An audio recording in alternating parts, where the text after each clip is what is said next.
Coming up. Safari. Regenbogen. Und Hochhaus.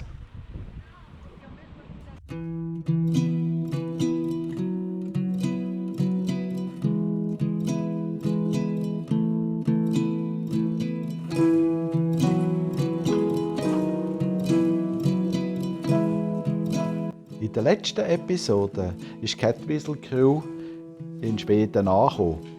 Von Trelleborg aus ist es durch Schonen und zuletzt Småland gegangen. Da verbleiben wir auch noch ein Zeitchen, weil wir mit unserem Beagle Gelusch in Växjö zum Tierarzt, zum weiter impfen. Viel Spaß auf unserer Reise im südlichen Schweden.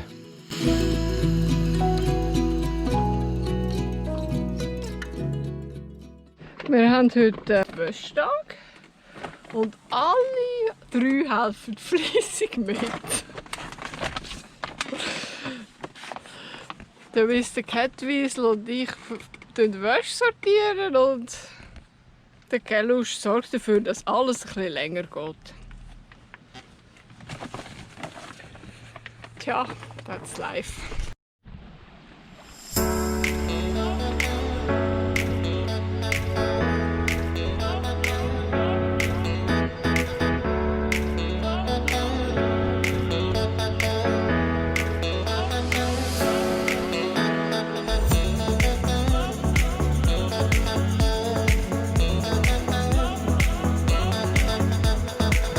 Natürlich haben wir uns Växjö auch noch genauer angeschaut. Nebst dieser Schlossruine, die man gerade gesehen hat, gibt es in der Stadt einen grossen Dom mit 2 Spitzen. Växjö ist zu einem grossen Teil von Wasser umgeben.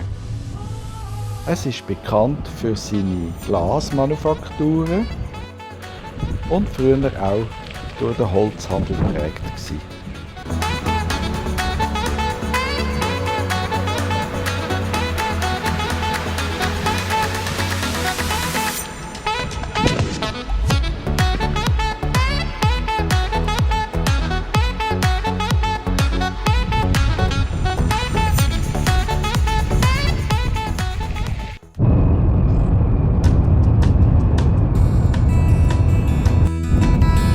Wir sind weiter Richtung Westen gefahren.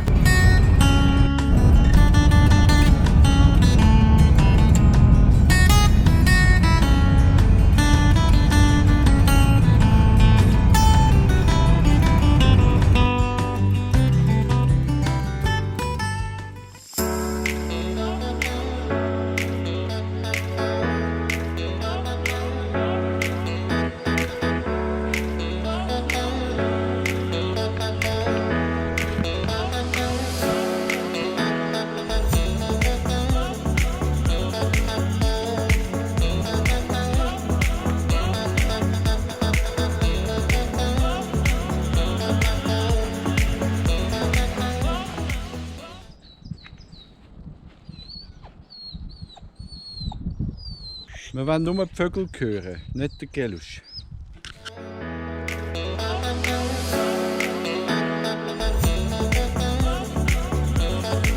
Ich habe mein Traumhaus gefunden.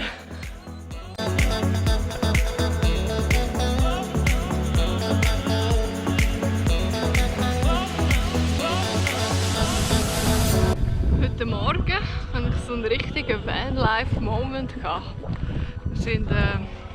am See, wo wir übernachtet haben. Und es war schön warm heute Morgen. Dann habe ich meine Morgenübungen, Sportübungen am See gemacht. Dann hat mir der Mr. Kettwiesel einen Kaffee gebracht. Und als letztes habe ich noch einen schönen, erfrischenden Morgenschwumm mit dem See gemacht. Wirklich so ein schöner Moment gewesen, wo mich richtig glücklich gemacht. Und jetzt sind wir hier in einem wunderschönen Naturschutzgebiet. Auch hier wirklich wunderschönes Schweden.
Ja, warum auch oben durch, wenn man auch unten durch kann?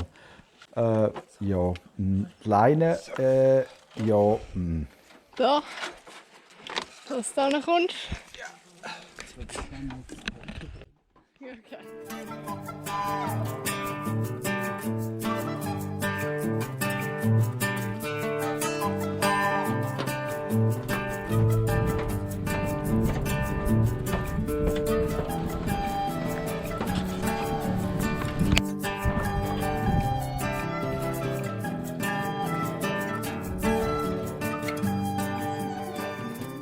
Wir sind hier in einer Tierbeobachtungshütte. Heißtier sehe ich schon. Aber das sehen wir sonst eigentlich auch immer.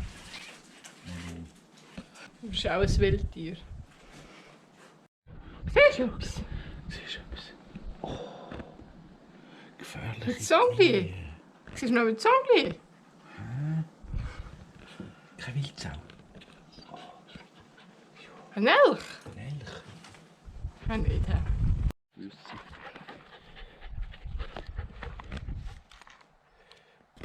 Gelus hat die Leine verrissen. Dina tut helfen.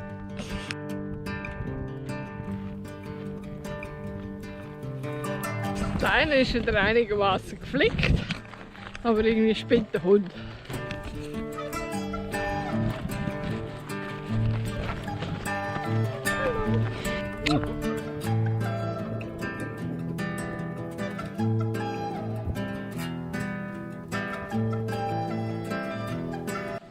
Wir haben es voll friedlich hier.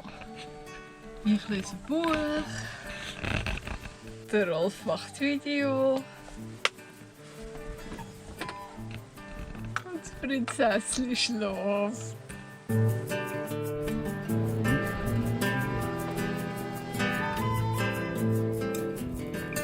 Voll nur ein Sonnenwimper.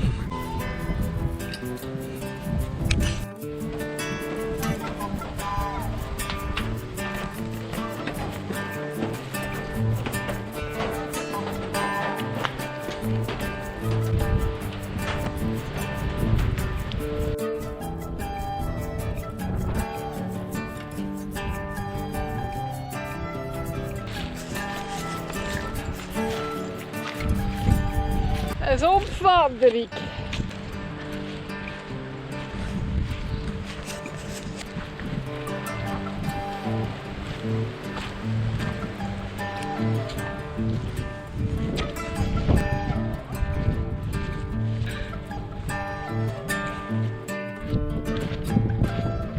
Ein bisschen überfordert, der Kleine. Dafür wird er jetzt dreit. Er bedankt sich, dass er dreit wird.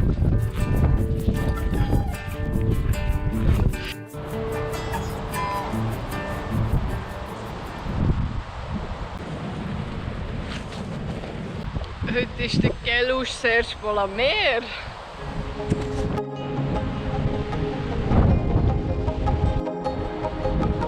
Er hat gerne Sand.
verpasst den Sunset of the Day.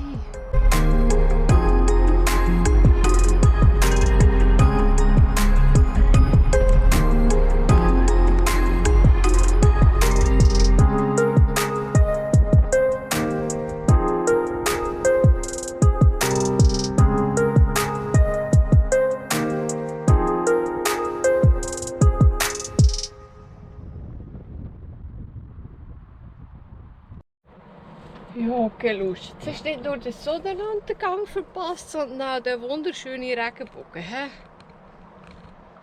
Ja, das ist wieder schlafen. Jawohl. Und auch die Meistersleute gehen schlafen. Übrigens, die schicke Augenbinde, die hilft bei diesen doch eher hellen Nächten ganz gut, dass man den Schlaf findet. Bis am Morgen. Der Hund, der hat eben keine Augenbinde.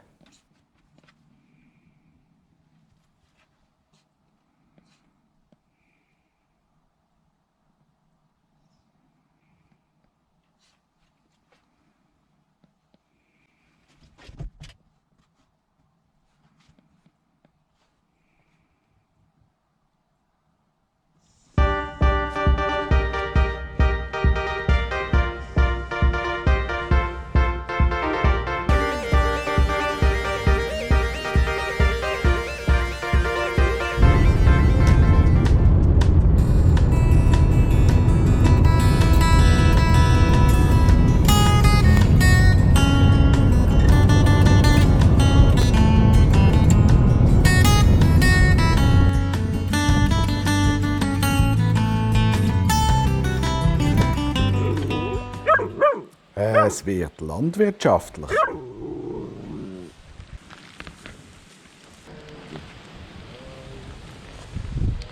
Sie zittern vor Angst.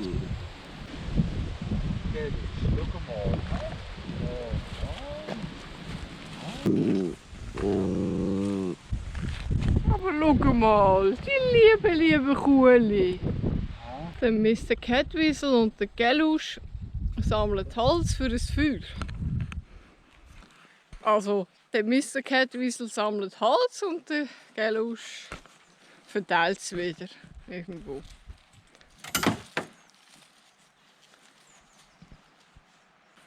So ist man den ganzen Tag beschäftigt.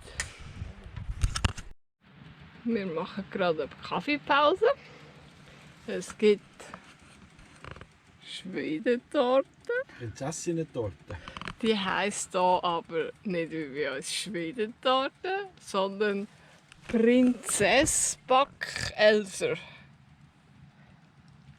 Spricht man sicher anders aus. Aber ja, ist noch lustig, dass wir der Schwedentorte sagen, aber die im Schweden gar nicht so heisst. Ein Bad in einem kalten Gewässer.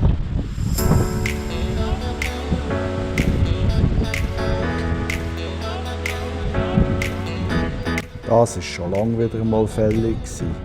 Kalt und nass.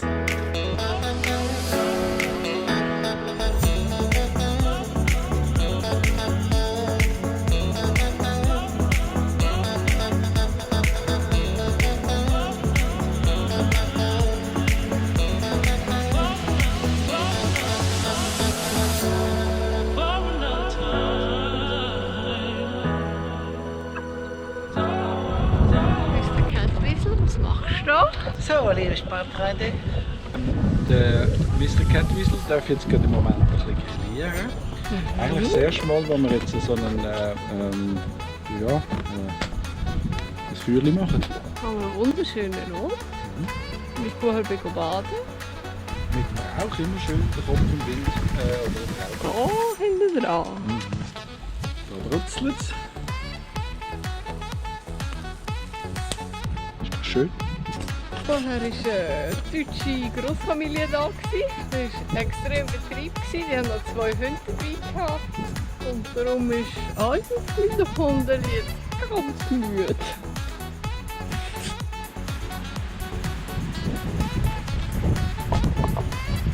Sieht doch lecker aus, nicht? Ja. Und jetzt wird geputzt.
Mr. Catwiesel hat da vorne einen Skilift und hochzieht. Aber ich muss selber raufkriechen. Ich muss gerade schnaufen. Ja, voll. Ich habe gar nicht gewusst, dass es in Schweden so Berge hat. Also Berge. Steile Wege.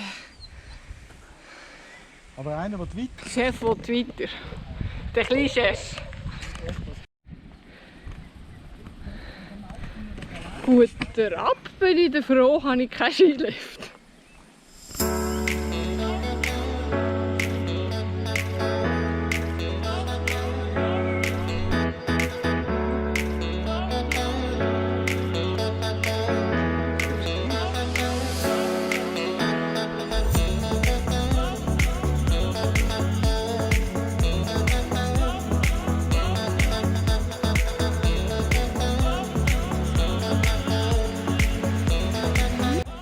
Heute gibt es bei uns einen Reis, Hackfleisch, Peperoni, einen Topf. Der Reis ist am Kochen. Hackfleisch ist schon bereit, Peperoni wartet noch.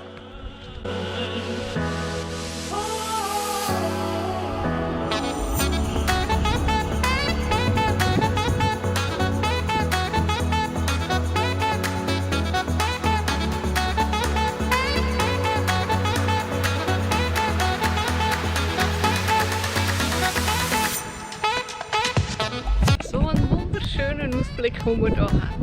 Man sieht hier bis auf Kopenhagen rüber. Man sieht ganz im Hintergrund hinter die Öresundbrücke, wo eben Malmö mit Kopenhagen, also Dänemark, verbindet. Mittlerweile ist der Gelusch wieder da und spienzelt ganz intensiv zum Hackfleisch über. Sieht doch lecker aus, nicht?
Wir sind ja in Schonen.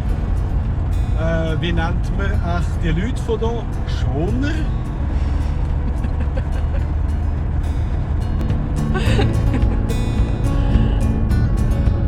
Das ist übrigens schon unser letzter Tag in Schweden. Es ist extrem schnell vorbei. Und irgendwie so das erste Mal auf unserer Reise habe ich das Gefühl, wir verlassen das Land zu früh. Also irgendwie wäre ich jetzt echt gerne verblieben. Aber ja, wir haben auch noch ein paar coole Sachen ja vor uns. Meinst du, Janusz?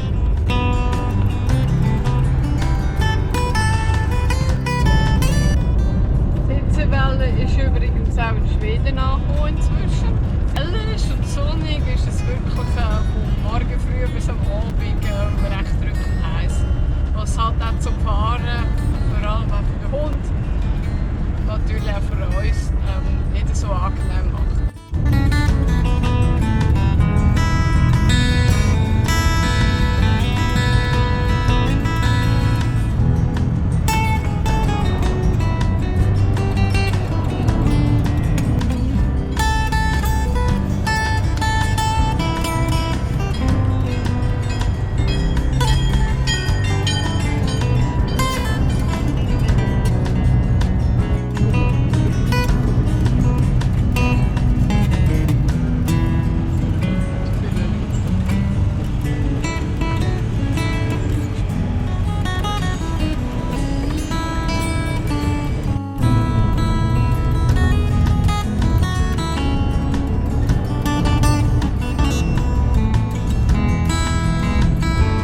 Einmal mehr biegen wir drum in ein Hafengelände ein, das mal in Ystad.